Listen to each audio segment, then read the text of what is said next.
안녕하세요. BTX입니다. 오늘은 레위기 1장입니다.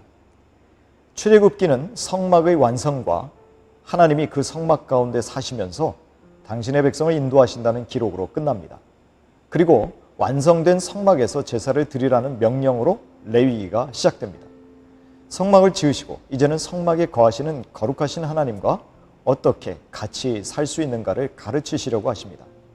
그것을 위해서 하나님께 드리는 예물, 즉 반드시 피의 제사가 필요했습니다. 그런데 그 모든 제사 중 가장 먼저 번제가 기록된 것은 번제가 중요하고 가장 빈번하게 시행되며 완전히 하나님께 속한 유일한 제사이기 때문입니다. 하나님은 신의 산이 아닌 성막, 곧 회막에서 모세를 부르셔서 이스라엘에게 명령하십니다. 하나님은 누구든지 원하는 자들은 하나님께 예물을 드릴 수 있다고 말씀하십니다.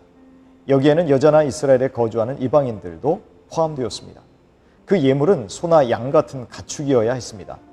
아마도 가축들이 제사 드리는 당사자의 대속적 죽음과 더 정서적으로 밀착되어 있었기 때문일 것입니다. 3절에서 9절까지 보시면 번제물 중 첫 번째 종류인 소의 번제에 대하여 다루고 있습니다. 번제로 드려질 소는 수컷이어야 했고 흠이 없는 것으로 값진 것이어야 했습니다.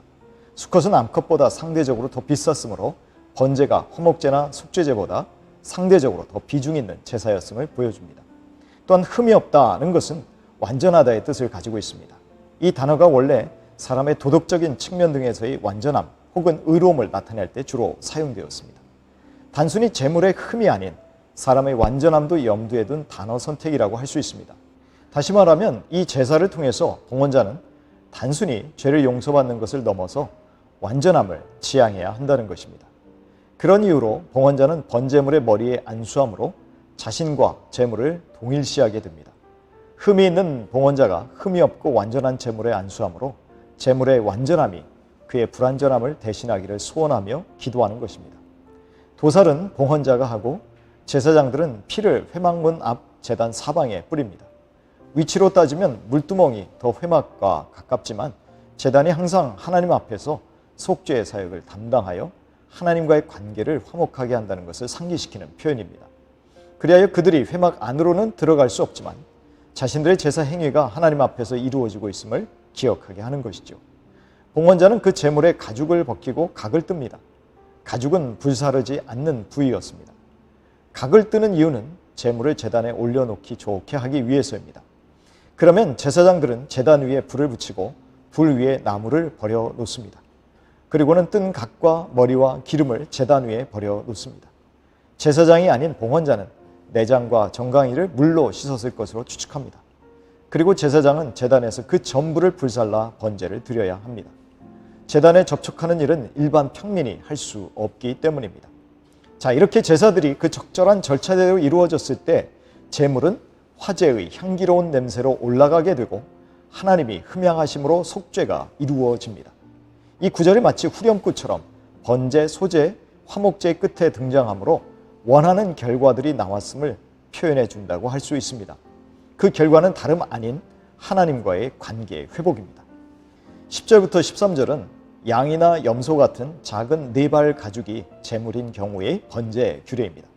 여기서도 예물은 흠없는 수컷이어야 합니다. 제사의 절차는 소의 경우와 차이가 없습니다.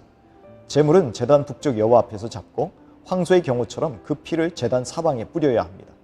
머리와 기름을 베어낸 후 봉헌자는 내장과 정강이를 물로 씻고 제사장은 그 전부를 가져다가 제단 위에서 불살라 번제를 드려야 합니다.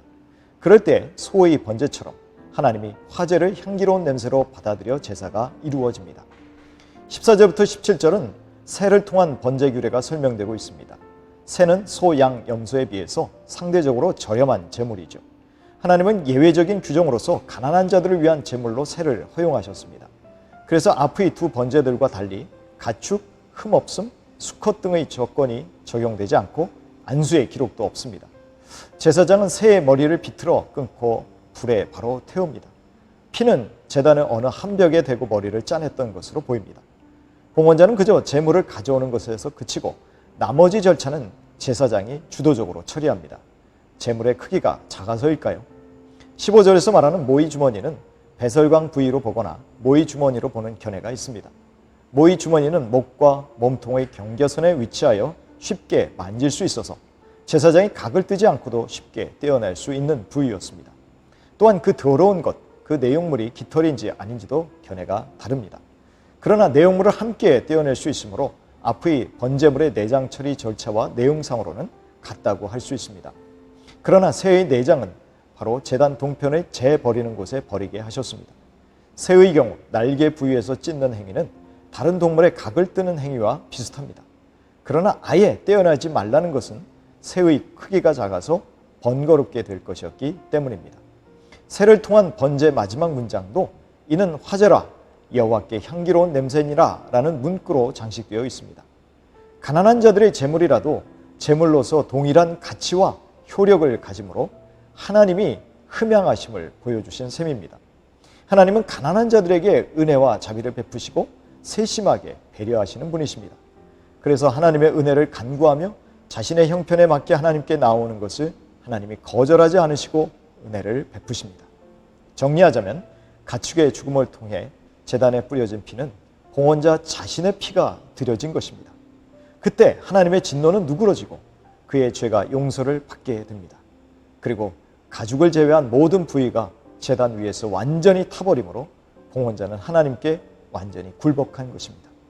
그럴 때 하나님은 기쁨으로 그 제물을 받으시고 기꺼이 죄인과 화해하시게 됩니다. 이제 우리는 이러한 제사의 절차 없이도 하나님과 화목한 관계를 유지할 수 있게 되었습니다. 그것은 우리를 위해서 희생제물이 되어주시고 대제사장으로서 하늘 성소에 들어가신 오직 흠없고 점없는 어린 양 같은 그리스도의 보배로운 피 때문입니다. 우리는 그리스도의 속죄 제사의 근거에서 이미 단번에 그리고 영원히 하나님께 기쁘게 받아들여진 것을 알아야 합니다. 그리고 이제는 몸소 열어놓으신 지성소의 휘장을 통하여 하나님께 자유롭게 다가갈 수 있게 되었음도 분명히 알아야 합니다. 또한 흠없는 제물이신 그리스도가 자신을 제물로 드린 제사는 죄인들의 죄성에서 벗어나 깨끗한 모습으로 하나님을 섬길 수 있게 하였습니다. 즉 흠없고 완전한 그리스도의 피는 구원받은 성도들을 흠없고 완전하게 하실 수 있습니다.